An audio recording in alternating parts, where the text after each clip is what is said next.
Assalamu alaikum muhtaram televizor ko'rguvchilar, ko'rib atqaninglar Erkin Osiyo radiosi tor televiziyasining haftalik xabarlar programmasi. Mazkur programmamizda o'tgan bir hafta jarayonida yuz bergan Uyg'urlarga munosabatli muhim voqealardan ma'lumot beramiz. Men Erkin. Uyg'ur Milliy Harakati rahbari Rabiya Qodir xonim 24-iyul Amerika hukumatining aloqador xodimlari bilan uchrashib, yaqinda Amerika bilan Xitoy orasida o'tkazilgan strategiya terrorlik temasidagi ikki qatimliq suhbatning Uyg'urlarga aloqador qismi haqida ma'lumot so'ragan. Rabiya Qodir xonim yana Uyg'urlarning navbatdagi vaziyati haqida ma'lumot bergan ham Amerika tarafini navbatda Uyg'urlar ustidan ichilayotgan adolatsiz sotlarni yaqindan kuzatishga chaqirgan. Rabiya Qodir xonim uchrashishda dunyo miqyosidagi Uyg'ur ko'chmanlari masalasini nuqtaliq o'tirg'a qo'yib, Amerikani bu masalada yetakchilik qilishga da'vat qilgan.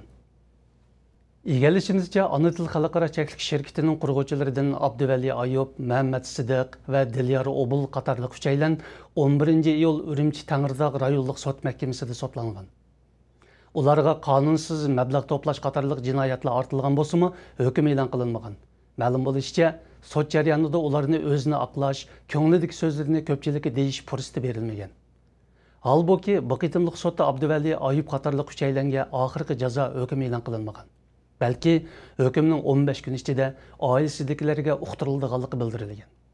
Abduvali Ayub qatorliqlar o'tgan yil 20-avgust tutqun qilingan edi.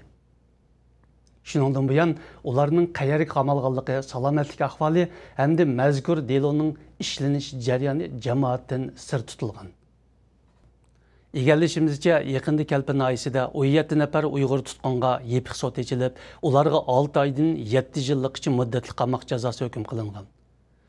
Yepiq sud ochilgan mazkur Uyg'urlar bu yil aprel Kalpin Naya bozorida qizil chiroqdan o'tib ketganligi sababli etib etilgan Abdulbasitning nohaq o'limiga chidamay namoyishga chiqqan kishilardan ekan. Marhum Abdulbasitning onasi Aminamning bildirishicha, yepiq sud ochilgan 17 nafar tutqunning ikkisiga 7 yillik, ikkisiga 6 yillik, uchiga 4 yillik, 4 aylanga 3 yillik, qolganlarga 6 oydan 2 yilgacha muddatli qamoq jazosi berilgan. Sotlanguvchilarning advokat tutib o'zini aqlashiga fursat berilmagan. Ayni chaqda bu naqchilik chidamagan Abdulbasitning urug' tuqqanlari va yurt jamoati meyitni ko'tarib namoyish qilgan edi.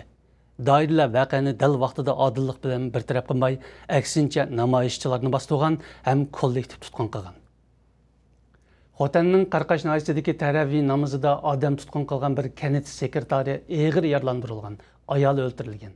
Ma'lum bo'lishicha, Qarqash noya Purchaqchi yeza Oyoq Purchaqchi kentining sekretari Rajab Islom mushoyning 19-kuni taravih namozi vaqtida masjidga o'sib kirib, qor tizimlikdagi 6 nafar gumondorni boshlab chiqib, masjidni qorshib olgan soqchi va askarlarga topshirib bergan.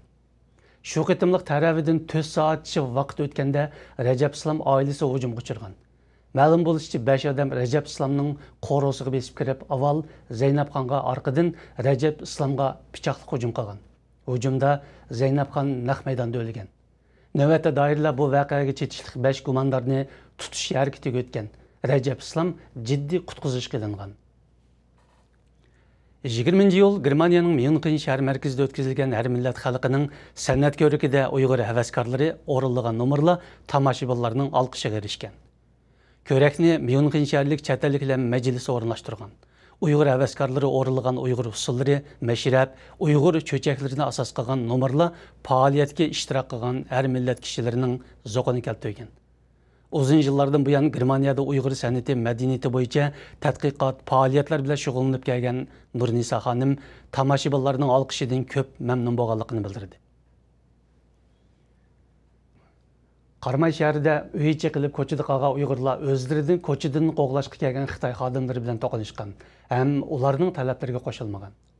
Doiralar 17-iyul Qarmay shahrining sirtida Uyg'ur elining har qaysi joylaridan kelib o'ltiraqlashgan, ham yurt shakllantirib, tarixchilik qilayotgan 10 necha oilalik Uyg'urning uy makonlarini majburiy chaqirayotgan edi. Natijada 40 dan ortiq Uyg'ur Ramazon oylarida bordigan yeri yo'q, ko'chada qolgan va kelgan yurtiga ketishga majburlangan. 18-yil atiganda Qarmay shaharlik hukumat soqchi va munosabat xodimlarini boshlab, uycha qilib ko'chada qolgan Uyg'urlarni tarqilib ketishga majburlagan. Ammo Uyg'urlardan ayollar, bolalar sapning oldiga chiqib Xitoy soqchilari bilan qarshilashgan. Ayollar bolalarning birlikda qarshilik ko'rsatish natijasida Xitoy soqchilari kayniga chekingan va naq maydonda odam tutqun qilish amalsiz qolgan. Möhtərəm televizor köygüçülər, yuqorida Erkin Asiya Radiosu Tor televiziyasının həftəlik xəbərlər proqrammasını gördüңlər. Kelər həftə görüşkiçə aman bolunglar. Xeyir xoş.